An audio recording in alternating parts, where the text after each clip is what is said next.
Chevella bus ప్రమాద ఘటనకు బాధ్యులెవరు? అసలు తప్పెవరిది? అసలు ఏం జరిగింది? ఇదే కదా మనం ఉదయం నుంచి కూడా చూస్తున్నాం.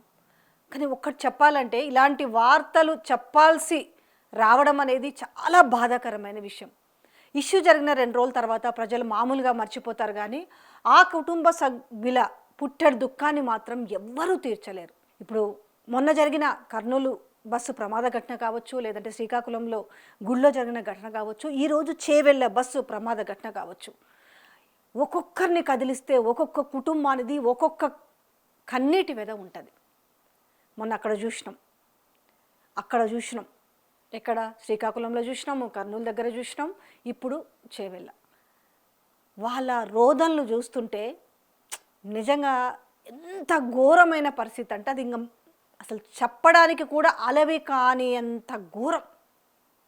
ఇంతకీ తప్పెవరిది? టిప్పర్దా? బస్సుదా?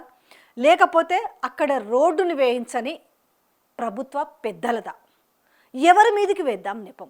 ఫస్ట్ అందరు చెప్తున్న రీజన్ ఏంటి? అక్కడ ఆ మలుపు ఉండడము, దానికి సంబంధించి ఆ రోడ్డు రిపేర్ పనులు జరుగుతాం, అది సంవత్సరాల తరబడి జరుగుతూనే ఉంది అనేసి అక్కడికి వచ్చిన వాళ్ళ వెధలో చెప్తున్న మాటలు.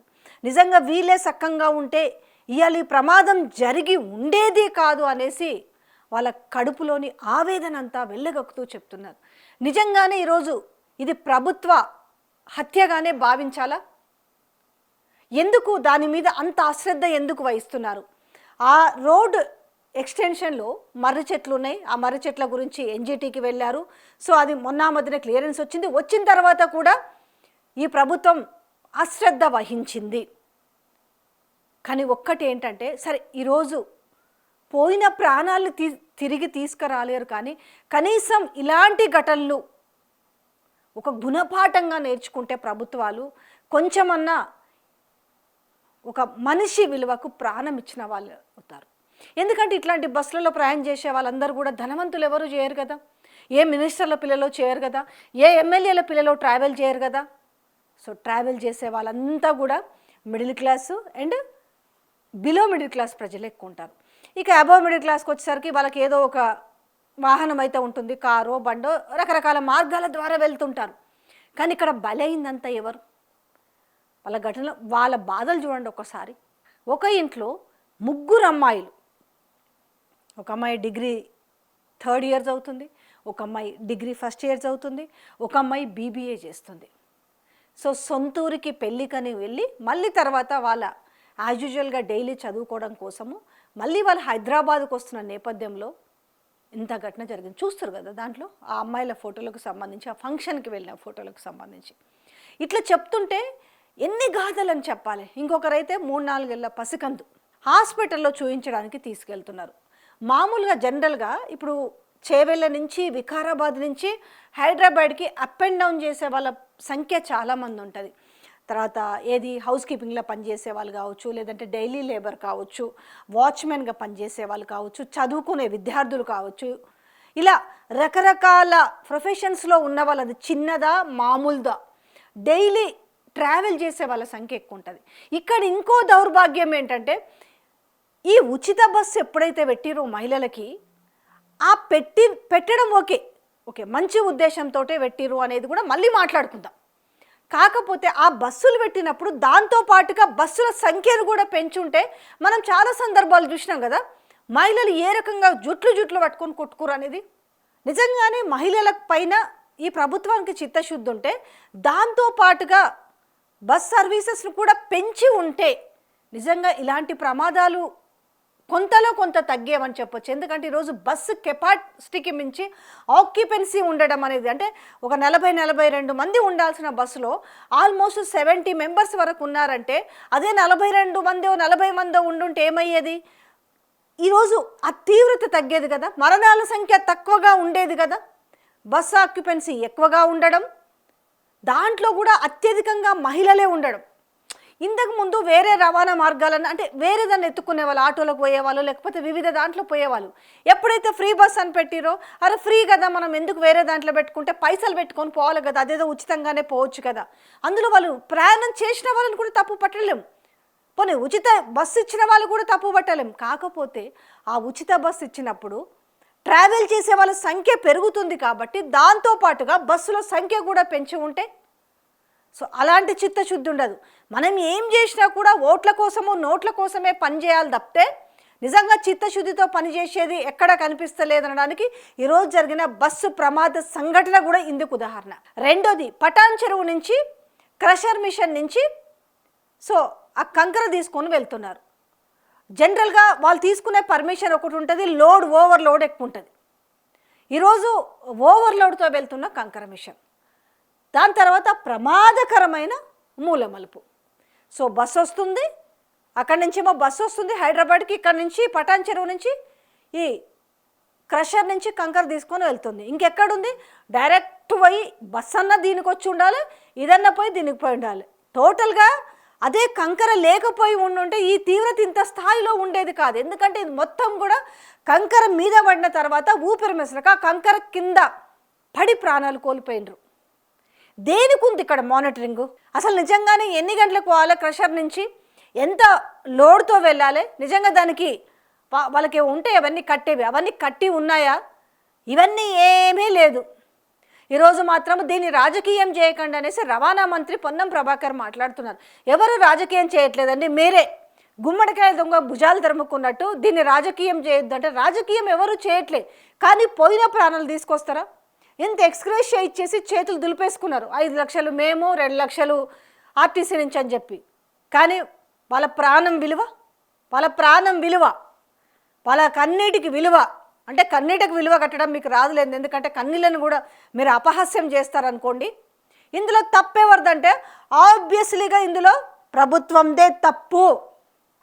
అక్కడ వందల సంఖ్యలో యాక్సిడెంట్స్ అయినాయి అని చెప్పినప్పుడు, జరుగుతున్నాయి అన్నప్పుడు, యాక్సిడెంట్ అయి ప్రాణాలు పోతున్నది పెద్ద యాక్సిడెంట్ కింద పరిగణిస్తారా?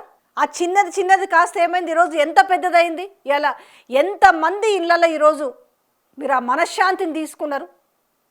అందులో నిజంగానే ఏ రాజకీయ నాయకులకు సంబంధించిన పిల్లలు ట్రావెల్ చేసి ఉంటే తెలిసేది. ఇలా అంటున్నందుకు బాధపడదు. ఏ మంత్రుల పిల్లలు, ఎమ్మెల్యేల పిల్లలు వీళ్ళు ట్రావెల్ చేయరు కదా. దట్ నేను సాటర్డే సొంతూరుకు పోయి మళ్ళీ తిరిగి వచ్చే వాళ్ళ సంఖ్య కూడా ఉంటుంది. ఒకవేళ అదే బస్సు నెక్స్ట్ ఇంకో బస్సు ఉందనుకుంటే అంతమంది కూడా ఆ బస్సులు ఎక్కరు, నెక్స్ట్ ఇంకో బస్సులు ఎక్కుతారు తెల్లవారుజామున. సరే ఇప్పుడు ఆ డ్రైవర్ తాగున్నాడా, ఈ డ్రైవర్ తాగున్నాడా అనేసి దాన్ని ఇప్పుడు శాంపిల్స్ తీసుకొని ఏం జరిగినా కూడా ఇప్పుడు చేతులు కాలినాక ఆకులు పట్టుకుంటే అట్లనే ఉంది చందంగా. కనీసం ఇక ముందు ఇలా జరగకుండా చూసుకునే బాధ్యతనైనా ఆ గుణపాఠం అన్న వీళ్ళకి వస్తుందా? లైట్లే మనకేందిలే, వాళ్ళ పొయ్యి ఏదో తూతూ మంత్రంగా కంటి తుడుపు చర్యగా పోయి వాళ్ళని ఓదార్చడం వల్ల వచ్చేది కూడా ఏమీ లేదు. ఎంత పెద్ద సంఘటన. ఆల్మోస్ట్ ఇప్పుడు సీరియస్గా ఉన్న వాళ్ళతో చూసుకుంటే ఎంత, ఇప్పటికే 22 మంది అంటే ఆల్మోస్ట్ ఒక 25కు చేరుకునే అవకాశం ఉన్నట్టుంది. టిప్పర్ ఓవర్ స్పీడ్ వల్లే ప్రమాదం అనేది ఇక్కడ క్లియర్ కట్గా జరుగుతుంది. కానీ ఇలాంటి ఇప్పుడు అతను ఎవరు, ఆ టిప్పర్ అతను వేరే స్టేట్కు సంబంధించిన అతను, ఆకాష్ కాంబ్లే అనే అతను. సో ఇక్కడ అతను ఒక మహబూబ్నగర్ సంబంధించిన ఆయన దగ్గర టిప్పర్ డ్రైవర్గా చేస్తున్నావు. ఇక్కడ ఏమైంది, అతను నిజంగా తాగున్నాడా లేకపోతే ఓవర్ వర్క్ చేయడం వల్ల నిద్రలేమితో ఉన్నాడా? ఇక్కడ ఏమైంది, మొత్తానికి అదుపు తప్పిండు, పోయి ఆ బస్సు మీద పడ్డాడు. మొత్తం ఆ కంకర ఈరోజు ఓన్లీ 2 ఢీ కొనడం వల్ల కాదుగా జరిగింది, ఓవర్లోడ్తో ఉన్న ఓవర్ స్పీడ్తో ఉన్న ఆ టిప్పర్ వల్ల ఈరోజు ఆ టిప్పర్లో ఉన్న ఆ కంకర అంతా కూడా పడి ప్రయాణికుల మీద పడి దాని కింద పడి చనిపోయిన పరిస్థితి. ఎవరు తీసుకొస్తారు ఆ ప్రాణాలని?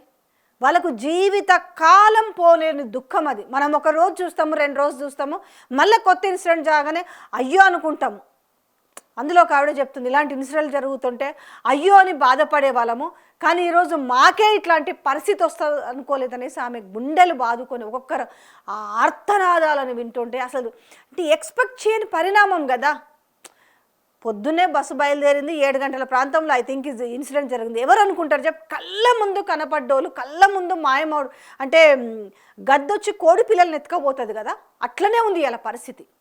నిజంగా చెప్పాలంటే ఈ ఫ్రీ బస్ అంటే నేను ఇలా మాట్లాడుతున్నాను అనేసి మీరు దేనికి పొంతన పెడుతున్నారు అనేసి మీరు మాత్రం అనదు. ఎస్, నేనైతే చెప్తాను, ఇది ఫ్రీ బస్ ఎఫెక్ట్ కూడా. ఫ్రీ బస్సు పెట్టిండ్రు, కానీ ఆ ఫ్రీ బస్తో పాటుగా దానికి తగ్గ బస్సులు పెంచి ఉంటే ఏమవుతుంది? ఇవాళ కనీసము పొద్దున్నే ఇప్పుడు వాళ్ళందరూ కూడా ఎక్కడి నుంచి ఇప్పుడు తాండూరులో ఎక్కుంటారు, వికారాబాద్లో ఎక్కుతారు, చేవేలలో ఎక్కుతారు. సో ఇప్పుడు 7 గంటలకు ఒక బస్సు ఉంది, లేదు 5:30 నుంచి ఒక బస్సు ఉంది, గంటకు ఒక బస్సు ఉన్నా కూడా ఏమవుతుంది అంటే అంతరాష్ట్ర అరే నెక్స్ట్ ఇంకో బస్సు వస్తుంది కదా అనుకుంటారు. ఇప్పుడు ఎక్కాల్సిన దానికంటే ఓవర్గా ఎక్కిన తర్వాత ఇలా ఏమైంది, అంతేమంది ఉండుంటే అది వేరు కదా, ఇవాళ అంటే ఆ మృతుల సంఖ్య తగ్గే అవకాశం ఉంటుండే.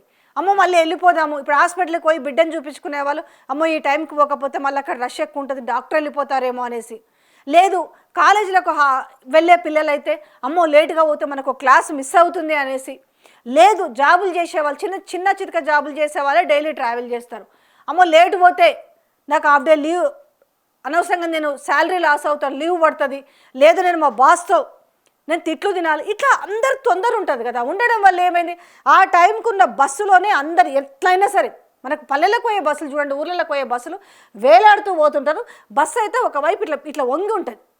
నేను చెప్పాల్సింది కాదు, మీ అందరికీ తెలిసిన విషయం, ఇట్లా వేలాడుతుంటారు స్కూల్ విద్యార్థులు, ఆల్మోస్ట్ ఇంటర్ చదివే పిల్లలు 10th 6th 7th 8th 9th పిల్లలు ఇట్లా వేలాడబడి పోతుంటారు. నేను గతంలో కూడా ఫ్రీ బస్సు వచ్చిన తర్వాత నేను కోటి వెళ్ళి నేను ఆ బస్సు ఎట్లా ఉందని పరిస్థితి చూస్తే, ఆ డ్రైవర్ ఆ రోజు మాట్లాడిన బస్సు మొత్తం ఇట్లా వంగి ఉంది. ఇప్పుడు అది బ్యాలెన్స్ తప్పితే ఏమవుతుంది, ఇప్పుడు జనరల్గా ఆక్యుపెన్సీ తక్కువ ఉన్న బస్సులకు కంట్రోలింగ్ పవరు, బాగా ఓవర్కి మించి లోడ్ ఉన్న బస్కి ఎట్లుంటుంది పరిస్థితి, మనకే చూడు మనం ఎంత బరువు మోయగలమో అంత పెడితేనే మన సకంగా నిలబడి దాన్ని మోసుకుంటూ పోతాం, దానికి మించి ఒక బండ డబల్ మన మీద పెట్టిరనుకో డబల్ త్రిబల్ కింద కూలబడిపోతాం. సేమ్ బస్సుల పరిస్థితి అదే, ఇప్పుడు టిప్పర్ పరిస్థితి కూడా అదే కదా. ఓవర్లోడు ఆ టర్నింగ్లో ఏమైంది, ఫాస్ట్ స్పీడ్ పోతున్నాడు, టర్నింగ్లో కంట్రోల్ కాలే, డైరెక్ట్ బస్సుని ఎక్కించిండు, బస్సు మీద పడ్డది కాస్త టిప్పర్. ఓవరాల్గా ఇది అధికారుల నిర్లక్ష్యము, ప్రభుత్వ నిర్లక్ష్యము. రెండోది ఏంటంటే తూతూ మంత్రంగా ఏదో ఓట్ల కోసం మేము ఆ రోజు మేనిఫెస్టోలో పెట్టినాం కాబట్టి మిగతావి మేము ఏమి ఇవ్వకపోయినా ఫ్రీ బస్సు మాత్రం ఇచ్చినాము, ఎందుకనంటే జనాల ప్రాణాలను ఈ రకంగా తీసుకోవడానికి. ఫ్రీ బస్ ఇచ్చినప్పుడు ఆక్యుపెన్సీ ఎక్కువ ఉంటుంది, మహిళలు ఎక్కువగా ట్రావెల్ చేస్తారు, దానికి తగ్గ బస్సులు పెంచాలనే ఈ ప్రభుత్వానికి ఉండుంటే ఈరోజు ఇలాంటి సంఘటనలకి పులి స్టాప్ పెట్టే అవకాశం ఉంటుంది. కనీసం మరి ఇప్పటికైనా కళ్ళు తెరిచి ఆ ప్రాంతాన్ని రిపేర్ అంటే ఆ రోడ్ని మరి వేగవంతంగా పనులు చేస్తారా, లేదంటే మళ్ళీ కూడా ఏదో వచ్చినాము మనము పొద్దునే బర్త్డే విషెస్ చెప్పినట్టుగా మనం ఏదైనా ఇష్యూ జరగని సంతాపన ప్రకటించడం, చేతులు దులుపుకున్న మన పని అయిపోయింది అనుకుంటారా?